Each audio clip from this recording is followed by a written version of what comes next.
자, 제 성격의 희귀. 자, 종합적으로 한번 총 정리를 하는 셈 치고 한번 보도록 하겠습니다. 자, 일간과의 관계를 보면, 자, 일간이 그걸 하는 관계가 재성이에요. 그래서 우리가 기본적으로 뭐에다 내가 누군가를 컨트롤하려면 강해야 되고 재물도 많으면 좋죠. 좋죠. 왜냐? 재물이 길성이잖아요. 길신이에요. 길신. 이런 관계가 돼야 되겠죠. 자, 재성은 내가 극하는 것, 즉 내가 통제하는 것이고, 옛날에는 내가 통제하고 관할할 수 있는 게 뭐냐면 재물과 여자였다. 남자 입장에서는 그래요.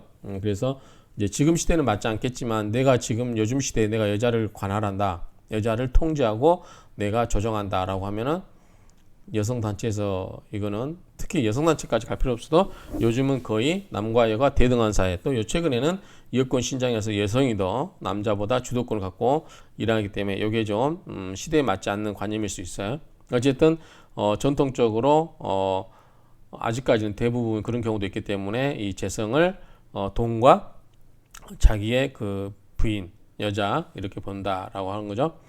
그 다음에 편재를 아버지로 보는 것은 내가 아버지를 통제한다고 되어서 문제가 있다. 일간이 통제하려면 일간이 강해야 된다. 이건 아버지가 왜 편재가 되죠? 이거는 우리가 앞에서 이야기했죠. 자, 육신에서 설명했는데, 자, 나는 누가 낳아줬어요? 나는 어머니가 낳아줬죠. 뭐죠? 어머니. 그럼 뭐죠? 어머니는 나에게 인성이죠. 인생아, 나를 생해줬잖아요. 나를 낳아줬잖아요. 그러면 인성은 뭐죠? 이제 정인이겠죠. 정인. 그러면 여기는 내가 만약에 양이면 정인이라고 하는 것은 여가 음이에요.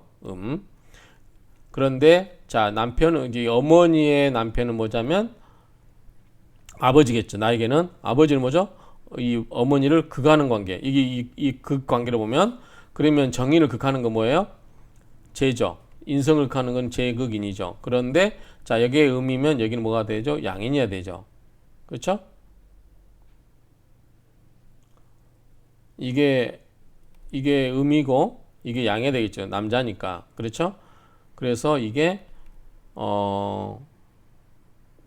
재성인데 나와 어때요? 나와 같이 양이고 나와 같이 양이죠. 그럼 뭐다?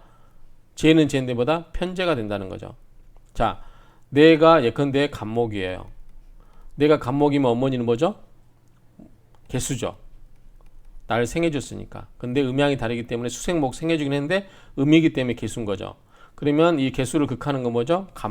무토죠. 무계. 그 무토는 내 입장에서 뭐죠? 간목 입장에서 보면은 무토는 편재가 되는 겁니다. 그래서 편재가 아버지라고 하는 거죠. 근데 내가 아버지를 극을 한다.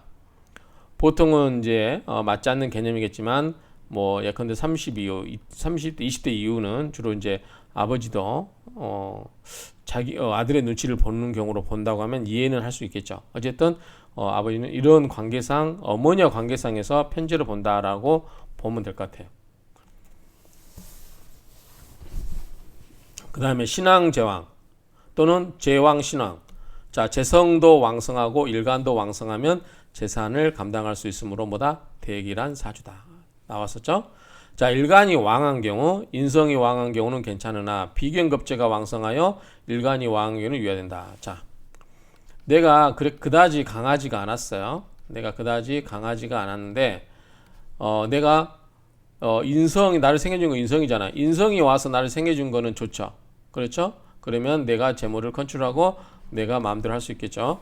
그런데 만약에 내 어머니가 아니고 비겁이라든가 겁제처럼 이 비겁 형제가 많아서 이게 생겼다라고 하면은 이 내가 비겁이 와서 나를 생해주니까 내가 도움을 받긴 하지만 내 재물을 어떻게 해요? 같이 나눠 먹죠. 같이 나눠 먹기 때문에 내 재물을 뺏기는 부분이 있기 때문에 이것을 꼭 좋게만 볼 수 있다는 건 아니죠. 그래서 이런 경우는 비견겁제가 재성을 극하기 때문에 형제가 나를 도와주는 건 좋지만 내 재물을 같이 나누어 가지려고 하기 때문에 이런 경우는 비견겁제가 꼭 좋은 건 아니다 그 말이죠. 양인 걸록의 경우는 지지했기 때문에 천간을 바로 극하지 않기 때문에 천간의 비견급자와는 다르게 해석할 필요가 있다라고 봅니다. 자, 일간과의 관계는 어찌다 일간도 왕하고 재물도 왕한 게 좋다. 일간이 어찌됐든 신강해야 된다 그 말이죠. 일간이 약한 경우를 보면 자, 제다신약으로 했죠. 제다신약. 재물은 많은데 몸이 약하다. 그렇죠? 그러면 몸이 약하면 활동을 많이 할 수가 없잖아요. 외부 활동을. 여러 가지 다니면서 활동을 왕성해야 돈을 많이 버는데 몸이 약하면 활동을 많이 할 수 없고 또 다른 이 인간관계를 보면 남자가 건강하지 않으면 많은 여자를 거닐 수가 없다. 그렇죠? 이렇게도 이야기할 수 있죠. 어쨌든 제다신약은 여러 가지로 해석하는 바가 의미가 강하다. 그래서 재성이 많아서 일간이 약한 경우는 재가 일간보다 강함으로 처가 각권을 장악한다. 아까 이야기했죠. 제다신약 같은 경우는 남자가 셔터맨 할 수도 있다. 처가 재가 다하다고 하는 것은 처가 많다는 것은 강하다는 의미다. 그래서 여자가 주도 집안의 생계를 이끌어가는 경우도 이런 경우가 많아요. 남자는 무능해서 어떤 경제활동을 못하는데 여자가 이런 경우는 보통 가게를 이끌어갈 수가 있다. 그래서 이런 경우는 가권을 누가 잡는다? 처가 잡는 수가 있다. 그래서 이럴 경우는 남자는 공처가 할 수밖에 없겠죠. 이런 경우는 부인을 떠받들고, 물론 여기 공자가 이제 우리가 우스갯소리로 공포 공자를 쓸 수도 있겠지만 어쨌든 우리가 떠받든다라고 하면 될 것 같아요. 재성이 칠살을 생하는 경우 칠살이 난폭해져 일간을 더 극하게 되고 일간이 약해지게 되므로 악화되어 요절하거나 비난하다. 요거는 앞에서 이야기했어요. 자, 내가 있고 재성이 있는데 이 재성이 살을 생해준다. 그러면 이 칠살은 뭐죠? 흉폭하다고 그랬죠. 흉폭한 게 나를 극을 하잖아요. 그런데 이 흉폭함이 근원이 뭐다? 내 재물이다. 내 재물 가지고 흉폭해져 가지고 나를 더 못 살게 극을 하니까 내 입장에서는 최악의 경우죠. 이게 지금. 그 다음에 부옥빈인. 자, 부옥빈인은 이 옥자가 지복자죠. 지복. 그러니까 부잣집의 빈인. 가난할 빈자죠. 그러니까 부잣집의 가난한 사람. 그러니까 집은 화려한데 집은 크고 대골 같은 집인데 거기에 들어 사는 사람이 가난한 사람이다. 무슨 말인가 보면 자, 대골 같은 집에서 자린고비처럼 사는 형태로 외형은 화려해 보이지만 실속이 없는 경우를 말한다. 오히려 이런 경우가 실속이 있지 않을까요? 집 좋은 집에 살면서 외형은 화려하고 이거는 이제 집을 의미하면 안 될 것 같고 외형은 화려하다는 것은 그 사람이 씀씀이가 크다는 거죠. 그 빈인은 실상은 가난하다는 거죠. 그러니까 겉은 화려하고 씀씀이는 크지만 실속이 없어서 속이 비어있는 사람 이걸 보면 될 것 같아요. 아까 이걸 만약에 옥자를 만약 그대로 집으로 해석하면 큰 집에 살면서 자린고비처럼 하면 이거는 가장 실속 있는 거죠. 빈이 아니죠. 이거는 그 사람은 자체가 마음이 풍부한 사람이기 때문에 빈이라고 할 수 없는 거죠. 여기서 부옥빈이라고 하는 것은 겉은 그럴싸한데 실적은 아무것도 없는 사람 이런 것을 지칭한다 보면 되겠죠. 이런 경우는 일간이 신약해서 그래. 일간이 강하면 자기 중심이 강하면 남이 어떻게 하든가 신경 쓰지 않고 자기 주대로 사는데 일간이 약하기 때문에 남의 말에 팔랑귀비처럼 이렇게 듣다 보니까 그러니까 내부의 수양보다는 밖에 그런 남의 평가에 의존하다 보니까 그렇게 되기 쉽죠. 그러니까 일간이 강하면 괜찮다. 자, 재성이 강하나 신약해서 감당할 수 없는 경우 과시욕이 있는 경우에 발생한다. 그렇죠? 대성이 왕성한 경우 갑자기 부자가 될 수 있는 가능성을 잠재우고 있다. 예를 들어서 땅 부자가 가난한 상황에서 갑자기 땅이 개발되면서 수백억 대 부자가 되는 경우도 있죠. 그러니까 이런 경우가 여기에 해당될 수도 있다. 그 다음에 김명 종지 아까 제가 이야기했죠. 명을 버리고 버릴 기자죠. 버릴 기자. 명은 자기예요. 자기를 버리고 뭘 따라라? 따를 종자 재물제자. 재물을 따라라. 종제격이라고 그랬죠. 자, 이것은 아까 이야기한 것처럼 내가 나와 재물과의 관계는 내가 재물은 극을 하는 거예요. 근데 내가 힘이 없어요. 그러면 어떻게 된다? 그냥 따라가면 되죠. 내가 몸이 약하고 대세가 전부 주변이 나를 포위하고 나를 겁박하면 그냥 거기 항복하면 되는 거지 거기에 맞서가지고 장렬히 전사할 필요는 없다. 그렇죠? 자, 어린 시절에 신약군이면 고생하게 되다가 운이 들어오면 잘 살게 되겠죠. 어린 시절에 신약군이면 근데 어린 시절에 유복한 경우는 죄다 신약한 같은 경우는 말년에 힘들게 살 수 있어요. 그러니까 뭐냐면 이 정죄격이라고 하는 것은 언젠가 한 번은 그 정죄격의 역할을 할 수 있다 그 말이죠. 그래서 이런 경우는 어떻게 되죠? 일간이 유근한 경우는 뿌리가 유근한 거는 말 그대로 뿌리가 있기 때문에 굉장히 재물을 컨트롤할 수 있겠죠. 그렇죠? 그 다음에 제왕, 장생, 생왕. 자, 생왕은 우리가 생하는 거고, 장생, 제왕은 우리가 뭐죠? 12운성의 장생과 제왕을 말하죠. 그러니까 그런 경우에는 일간에게 힘이 되어주는 운이 왔을 때는 재물을 컨트롤할 수 있다라고 보면 되겠죠. 결국은 뭐다? 신강에 된다고 그랬죠. 신강은 뭐다? 재물을 컨트롤할 수 있는 능력이다라고 했어요. 그래서 신강해야만 좋다. 그다음에 식신상관과의 관계를 보면요. 자, 식신상관과에 보면은 뇌가 있고, 자, 그 재물이 있는데 그 재물 사이에 뭐가 있다고 그러죠? 식신이 있고 상관이 있다고 그랬죠. 식신상관은 뭐다? 내 재주를 뽐낸다. 내 재주를 표출한다. 기술, 손재주, 뭐 강의, 말, 뭐 영업 다 이런 게 해당되겠죠. 내 기운을 설계시켜서 뭔가 재물 활동을 하는 거. 자, 신강한 경우는 내 기운을 빼낼 수 있기 때문에 상관없죠. 내가 약해버리면 식신하고 상강을 해보면 내 기를 다 설계시켜버리면 기운 빠지. 우리가 하루 종일 말 많이 하면 어떻게 돼요? 나중에 저녁 되면은 지쳐가지고 기운이 빠지죠. 그런 것처럼 내가 아주 강하다 그러면은 식신생재가 잘 되겠죠. 내가 왕성하기 때문에 식신상관도 왕성하게 할 수 있고 그걸로 인해서 재물도 많이 모을 수 있어요. 그렇죠? 이런 경우는 부귀지명이다. 부하고 귀한 명이다 그 말이죠. 근데 신약하면 어떻게 돼요? 몸 약하고 이 숟가락들 힘도 없는 사람이 나가서 경제활동할 수 있겠어요? 못하겠죠. 그런 경우는 본인이 이미 설계돼 버려서 더 이상 약해질 수가 없어요. 이런 경우는 재성을 생할 만한 식신상관도 없겠죠. 그 피직도 못 먹게 생긴 사람 같은 사람이 와가지고 영업활동하면 그 신뢰가 갑니까? 안 가죠. 그러니까 이 뭐든지 내가 신강해야 된다. 신강해야만 식신상관도 이게 역할을 해서 재물을 만들 수 있고 내가 약하다 그러면은 식신상관 기능을 할 수 없어서 재물을 만들 수가 없다. 이렇게 보시면 돼요. 자, 신약한 이 사람들은 조심할 게 뭐냐면 내가 애쓰고 어떤 경제 활동을 해서 어떤 여러 가지 투자를 했다가 그 재물이 왕성해지는데 내가 그 재물을 컨트롤할 수가 없다. 이미 약해져 버렸기 때문에 그럼 누가 이 재물 내가 만들어 놓은 재물을 누가 차지할 수 있죠? 다른 사람이 차지할 수 있죠. 그렇죠? 특히 옆에 이제 비견겁제가 오면 형제나 이런 내 주변에 있는 사람에 의해서 내 재물이 그쪽으로 갈 수가 있다. 그래서 이런 경우는 여러분 혹시 이제 자기가 신약하고 할 때는 그런 경우는 우리가 이제 동업할 때 우리가 많이 이제 물어보는 게 동업해도 되겠느냐, 친구와 동업해도 되겠냐라고 했을 때 우리가 겁재운이 들어오거나 그 다음에 이 재물이 자기가 컨트롤이 안 될 경우 이런 경우는 신약한 경우는 어떻게 된다? 재물을 동업을 하더라도 이런 경우는 하지 않는 게 좋고 굳이 한다라고 하면 어쩔 수 없이 뭐 자금 사정상 할 수밖에 없다라고 하면 이런 경우는 반드시 법적인 문서가 있는 법적인 효력이 있는 그런 계약서를 쓰고 동업 관계를 확실하게 해야지. 그렇지 않으면 나중에 대충 하다가 이 동업을 해서 돈을 벌고 돈은 그 상대방이 많이 가져가 버리는 이런 격이 되기 때문에 이런 경우는 반드시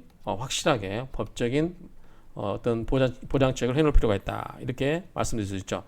요거는 사주의 영역이 아니고 우리의 지식의 영역이에요. 그래서 너무 사주에 맹신하지 말고 이런 것은 인간이 생각할 수 있는 보편적 이성에 의해서 제도화된 여러 가지 그러한 시스템을 이용할 필요가 있다. 이렇게 말씀드릴 수 있겠습니다. 자, 마지막 같은데요. 관성 7살 한번 볼까요? 자, 관성과 7살을 보면 내가 그걸 하는 게 재성이고 이 재성이 뭘 살려주죠? 관을 생해주죠. 이거는 생입니다. 또 살도 생해주죠. 그러면 이 재성이 관과 살을 생해주는 건 좋은데 적당하면 상관없어요. 관성도 적당한 경우는 내 재물로 내가 명예를 얻은 거니까 내가 어떤 돈을 써서 명예를 얻을 수 있는 기반을 마련하는 거죠. 돈으로 얘들 키워서 얘들 공부 잘 시킨 것도 다 관일 수 있고 그럴 수 있죠. 근데 이게 살로 가면 나쁜 작용을 하는 살로 가면은 이 살이 나를 와서 치죠. 내 돈을 가지고 커가지고 그 살이 와서 나를 그걸 하게 되면 내 입장에서는 가장 억울하겠죠. 자, 보면 재성은 관성을 생조하는데 재생관이죠. 일간이 뭐다? 신강해야 된다. 왜 신강해야죠? 재물, 내가 그걸 하는 것도 내가 힘이 있어야 돼요. 자, 남자가 아무 능력이 없어요. 경제적 능력이 없는데 잘 나가는 여자한테 잔소리하면 됩니까? 안 됩니까? 안 되죠. 바로 쫓겨납니다. 그러니까 이런 것처럼 뭐냐면 내가 힘이 있어야 이 재물도 다룰 수 있는 거죠. 그러니까 내가 약하면 아무 의미가 없어요. 이럴 때는 그냥 따라가 버려. 김영종제, 정제교로 가라 그랬어요. 어쨌든 이 재생관도 하려면 신강해야 된다. 또 관이 와서 나를 치려고 해요. 내가 이 견딜 수 있을 만큼 강해야 내가 내 명예도 얻을 수 있는 거지. 내가 그거를 견뎌낼 수 없는 그 관에 의해서 또는 사례에 의해서 내가 그걸 당해서 내가 견딜 수 없다라고 하면 이런 거는 명예가 안 되겠죠. 예를 들어서 내가 몸이 약해가지고 직장에서 어떤 여러 가지의 일을 하면서 승진을 하지 못하고 계속해서 그 업무 스트레스 때문에 본인이 점점 위축되고 그런다고 하면 명예를 얻을 수가 없는 것과 마찬가지죠. 이런 경우는 차라리 이 관을 추가보다 나를 키우는 거. 그래서 나를 키우는 거 뭐죠? 인성이죠. 인성보다 공부죠. 그러니까 이런 경우는 뭐 본인에게 여러 가지 자신감을 키울 수 있는 인성이라든가 또는 옆에서 동료들. 자, 우리가 아까 비건이나 겁재가 뭐랬죠? 다른 말로 하면 동료, 형제예요. 그러니까 내가 스스로 공부를 해서 그래서 여러분들 다 직장 다니면서 공부한 사람도 있죠. 내가 스스로 인성으로서 내 자신의 역량을 키우기 위해서 공부할 수도 있고 또는 옆에 동료와 잘 지내가지고 동료의 힘을 받아서 내가 역량을 키워가지고 직장 생활을 잘 할 수 있죠. 이런 경우는 이제 관은 직장으로 본다고 하면 이런 좀 지혜가 필요하죠. 이런 생활을 하려면 만약에 일간이 신약하다 그러면 감당이 안 되죠. 내가 약하면 몸이 약하면 여러분 직장 다닐 때 스트레스 받고 몸 약하고 아침에 일어나는 게 힘들면 뭐예요? 직장도 그만 다니고 싶고 막 때려치고 싶잖아요. 그렇죠? 이런 것처럼 본인이 신약하면 아무 그런 감당이 안 돼서 이런 경우는 불리하다. 칠살은 일간을 강하게 극하는 것이기 때문에 재성이 칠살을 생각하게 되면 칠살이 더 강해져서 일간을 더 파악하게 돼 불리하다. 우리가 이제 이런 분들 특히 이제 살해 흉 작용이 큰 경우는 재성이 이거를 그걸 못하게 하고 해야 되겠죠. 자, 신강한 경우는 칠살을 극자하거나 합과하거나 인성으로 칠살을 설계시켜 버리면 된다. 자, 이게 무슨 말이냐면 뇌가 있고 재성이 있고 이 재성이 칠살을 생해줘요. 그러면 자, 칠살은 안 좋기 때문에 내 재물을 가지고 영양분을 보충한 다음에 이 칠살이 와서 나를 극한다 그러면 안 좋겠죠. 이 칠살을 어떻게 한다? 합거해 버린다. 없애져 버린다. 그죠? 합을 해서 가버리거나 또는 뭐다? 이걸 인성으로 빼버리면 되죠. 인성은 뭐다? 이 살의 기운을 빼는 거예요. 어떻게? 순화시켜서 빼는 거예요. 그 순화된 힘은 뭐다? 인성은 다시 나를 생해주죠. 그러니까 이 가운데 이게 통관해주는 작용이 있으면은 괜찮아요. 그러니까 이 통관해주는 게 없으면 내가 바로 그걸 받는데 내가 그걸 받는 것을 순화시켜서 좋은 에너지로 만들어준다면 더할 없이 좋다. 그래서 이런 거는 인성으로 칠살을 설계시키면 좋다. 그렇죠? 그럼 인성의 작용이 뭔지 이건 여러분들이 사주를 공부하면서 자기의 운에 대입해 보시기 바랍니다. 나에게 있어서 인성은 뭔가 이런 식으로 대입해 보시면 될 것 같아요.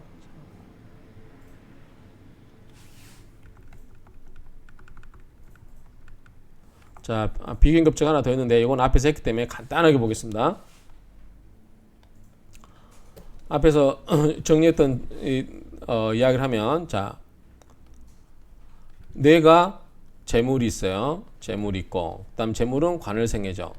근데 여기에 비견급제는 뭐와 나와 똑같다고 그랬어요. 그래서 비견급제가 내 재물을 똑같이 그거래요. 나와 같이. 그러니까 비견급제가 내 재물을 같이 나누어 쓰는 존재다라고 생각하시면 되겠죠. 그러면은 내가 약할 때는 비견급제가 오면 내 손을 도와주니까 좋아요. 특히 여기에서 식신상관이 오면은 뭐냐면 내가 농사일이 바빠서 그 전답을 다 경작할 수가 없어요. 그때 형제들이 와서 내 손을 빌려주는 거죠. 이게 뭐예요? 식상이에요.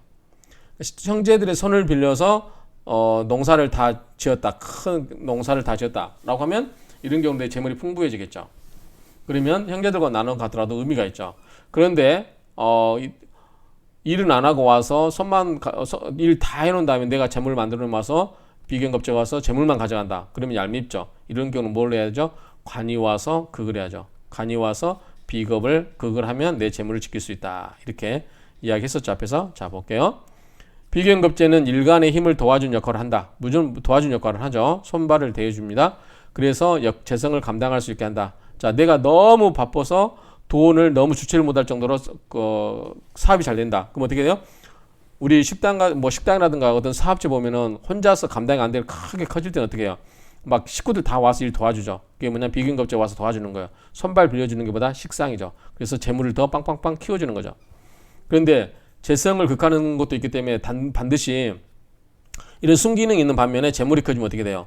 내 공이 있지 않느냐, 네가 이렇게 큰 거에 대해 따른 데는, 그러니까 나중에 재물 나눠주라 막 이렇게 따질 수도 있겠죠. 뭐냐면 내 재물을 나누어 갖고자 하는 욕망이 비겁에게 있는 거죠. 그러니까 이런 게 있어요. 그런데 이거를 이런 경우도 이제 형제간에 이렇게 하기는 뭐하지만 이럴 때는 관이 와서 정리해 주면 되겠죠. 관은 뭐냐면 나에게 있어서는 자식도 돼요. 자식들이 와서 이제 뭐 삼촌이나 이모나 이런 게 되겠죠. 이걸 와서 자식들이 와서 그걸 하거나, 또 관은 뭐죠? 우리가 법이라든가 질서라고 그랬죠. 제도, 그 뭐다? 계약서 이런 걸 또 합동 동업계약서 이런 걸로 인해서 어떤 비교급제의 무한한 욕망을 잠재울 수도 있죠.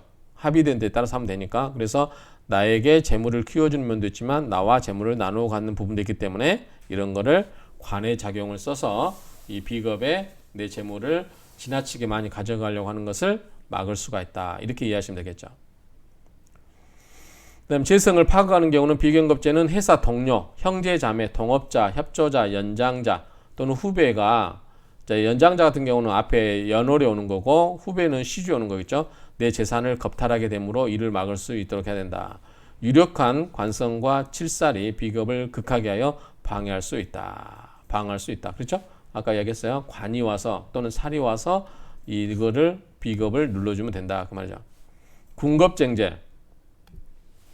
자, 군겁쟁제는 이 군자가 무리군자죠. 그 다음에 겁은 겁탈할 겁제, 그 다음에 쟁은 다툴 쟁자, 제는 재물제자. 그래서 군겁이라고 하는 것은 내 옆에 동료, 형제 뭐 이런 사람들. 그래서 무리를 이루어 가지고 내 재물을 가지고 다투는 거예요.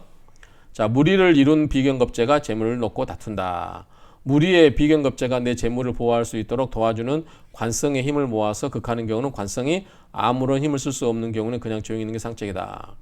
자, 아까 비견겁제가 와서 내 재물을 감탈하려고 할 때 어떻게 된다? 어떻게 해야 된다? 내가 있고 재성이 있고 관이 있고 살이 있고 이럴 경우에 비견이 있으면 비견을 누를 수 있는 거다 관이라고 그랬죠. 그래서 관은 여러 이제 해석할 수 있죠. 나에게 관이 뭐냐? 요즘 사회는 이 법이라고 보면 될 것 같아요. 법에 의해서, 법은 그건 뭐다?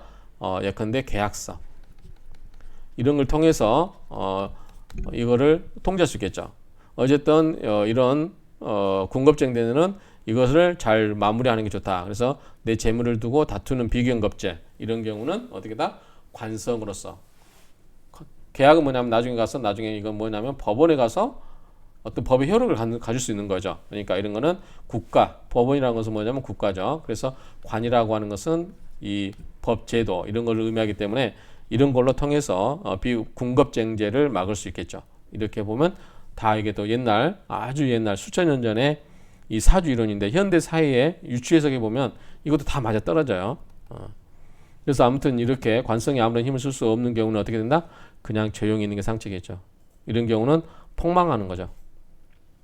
가끔 보면 이제 동업하다가 돈을 엄청 많이 벌었는데 그냥 처음에 시작할 때는 어렵기 때문에 호영호재하면서 시작했다가 돈을 많이 벌고 나니까 욕심이 생기는 거죠. 그래서 가끔 우리 드라마 보면 가끔 배신하고 등쳐먹고 어떤 한 당사자를 몰락시키죠. 집안을 몰락시키고 그거를 회사를 혼자 꿀거덕 할 경우도 있죠. 이런 경우는 뭐예요? 대폭망이죠. 폭망.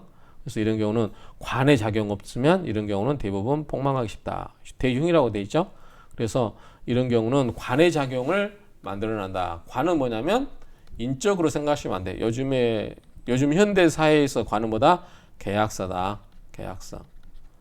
그래서 여러분들이 요즘 이제 큰 거 사업할 때, 동업할 때 보면은 대부분 로펌 또는 법 변호사의 도움을 받아서 동업계약서를 검토를 받고 공증까지 받아들이는 경우도 있죠. 그렇게 하면 이제 당사자 간에는 이게 오히려 분쟁 없이 재물을 벌었을 때 사이좋게 나눠 가질 수도 있다. 이런 부분이 있기 때문에 이 관의 작용을 군급증제가 심하신 분들, 사주에 군급증제 심하신 분들은 이 관으로 해결을 하라고 합니다. 저 같은 경우 이제 가끔 동업해도 되겠냐라고 물어봤을 때는 제가 이제 이걸 보고 군급증제가 심할 수 있는 사주들, 그러면 일단은 동업을 하지 마시라. 다 하지 말라는 거 아니에요. 사주에 꼭 동업을 해야 되는 사람도 있어요. 동업을 해야만 돈을 만질 수 있는 사람도 있어요. 근데 사주에 겁재가 들어오면 돈을 벌어놨다가 옆에 사람한테 뺏기는 경우도 있어요. 한 푼도 못 받고 그냥 몸만 나오는 경우도 있어요. 그러니까 이런 경우를 보고 내가 어떻게 할 건가는 그 사주 보시는 분의 상황에 맞게끔 해석을 해줘야 되죠. 그래서 그분이 만약에 겁재로 인해서 돈을 한 푼도 못 받고 나중에 고생만 해주고 그렇게 쫓겨날 경우를 대비해서는 이제 저 같은 경우 권하는 거는 계약서를 써놓으라고 해요. 계약서, 동업계약서. 제 사촌 형제도 옛날에 그 사출업 할 때 그 동업을 한다고 그래서 제가 이 동업계약서라든가 이런 걸 좀 잡아준 적이 있어요. 기초를. 그래서 그렇게 해서 사세를 불려서 나중에는 분할, 우리가 회사법상 물적 분할이라고 하죠. 물적 분할이라는 걸 해가지고 이 회사를 나누어 갖는 따로따로 이렇게까지 발전해서 돈을 벌게 해준 적이 있어요. 어쨌든 이 동업할 때는 이 계약서를 잘 써야 된다. 그래서 사주를 공부하시되 너무 사주에 올인하시면 안 돼요. 사주는 우리가 참고형이다. 인생의 참고형이다. 이제 정제격의 마지막 파트니까 한번 제가 이제 그동안 여러 경험담이 많은데 여기까지만 이야기하겠습니다. 일단 이 사주는 참고를 하시고요. 반드시 이 법적인 권리 의무 관계를 확실하게 먼저 따져봐라. 또 어떤 분들은 땅을 사면서 상담하신 분 중에 사주 공부하신 분 중에도 있어요. 땅을 샀는데 맹지를 샀어요. 맹지 뭔지 모르시죠? 도로에 닿아 있지 않는 땅을 말해요. 필지를. 그런데 맹지는 집에 허가도 안 나와요. 근데 이런 거를 샀어요. 산꼭대기 있는 산도 사신 분 있어요. 여러 사람이 수백 명이 분할했는데 기획부동산 속아가지고. 그러니까 이거는 뭐냐면 사주에 관한 지식이 아니고 세상 살아가면서 알아야 될 그냥 일반적인 지식이에요. 지식에도 그냥 통상적으로 아는 지식이 있고 학습을 통해서 알게 되는 지식이 있죠. 그런데 법률적인 지식은 당연히 학습을 통해서 알아야 되죠. 그러니까 그런 것들은 본인이 모르면 주변 그런 사람의 도움을 받아서 이거를 해라. 그래서 재물을 버는 것도 중요하지만 잘 지키는 것도 중요하다. 그럴 경우는 반드시 재물을 지킬 수 있는 여러 가지 장치들을 연구를 해야 된다라고 해서 이걸로 제가 이제 정제격을 총 마무리하면서 여러분들이 현대사에서는 가장 중요한 게 제가 봤을 때는 관이 아니라고 했죠. 오히려 재성이 중요하다. 돈 있으면 여러분들 명예도 살 수 있고 다 할 수 있어요. 옛날에 관이 중요했던 것보다 밥 먹고 살기가 편했기 때문에 관을 추구했어요. 옛날에 배설하면 먹고 사는 문제가 다 해결됐잖아요. 근데 지금은 배설한다고 요즘 웬만하면 다 먹고 사는데 지장 없잖아요. 요즘 배설하는 게 뭐예요? 공무원이죠, 공무원. 편하긴 하죠. 그렇지만 그보다 더 좋은 거는 뭐냐면 연예인으로서 돈 많이 벌어가지고 자기 하고 싶은 거 하면서 놀러 다니고 여행 다니고 그렇죠. 그렇게 해서 재밌게 사는 사람도 많잖아요. 그래서 요즘은 관보다는 재성이 더 중요하다. 다만 이 재성을 지키는 게 중요한데 우리가 특히 정제격하고 편제격 있을 때 편제격은 뭐다? 투기성, 일확천금 그런 게 있다고 그랬죠. 그렇기 때문에 그런 것보다는 이 안전한 정제격이 더 좋다. 근데 반드시 정제격이 좋냐라고 했을 때 꼭 그렇지도 않아요. 정제격은 따박따박 들어오는 월급이기 때문에 안정감은 있지만 일생에 있어서 횡재할 수가 한 번도 없다. 그러면 좀 인생이 무의미하겠죠. 아니, 좀 건조하겠죠. 의미는 있는데 그런데 살다 보면 뜻하지 않게 뭐 몇십억을 상속을 받았다. 아니면 로또에 당첨됐다. 그러면 인생에 있어서 기쁨도 있을 수 있잖아요. 그렇기 때문에 정제격을 옛날에는 이제 정제격을 많이 좋게 봤는데 요즘은 편제격. 그래서 편제격이 들어왔을 때도 편제격은 또 쉽게 재물이 나가기 때문에 이제 그런 사주 플러스 이제 여러 가지 우리가 자산 운용이라든가 재테크 또는 이 재무 관리 이런 걸 통해서 내 재산이 얼마만큼 더 안전하게 지켜줄 수 있는가 이런 거는 뭐다 세상적인 지식. 사주가 아닌 세상적인 지식. 또는 제도에 대한 이해, 금융 제도에 대한 이런 거를 잘 접목을 해가지고 여러분들의 재산을 잘 지키면서 그렇게 사시면 좋을 것 같습니다. 최근에 제가 사주 실관하신 분, 그분이 무죄사주인데 대운에서 재물이 들어왔을 때 그 재물운이 끝나면 어떻게 되니까 어떤 식으로 재물을 관리해라. 제가 그렇게 실관을 해준 것도 있습니다. 그러니까 그런 것도 한번 참조하시고 이 여러분들이 이제 가장 관심 있을 이 파트 정제격에 대해서 어느 정도 마무리하겠습니다. 그리고 다음에 편적격에는 이제 간단하게 보고 재성격을 마치도록 하겠습니다. 감사합니다.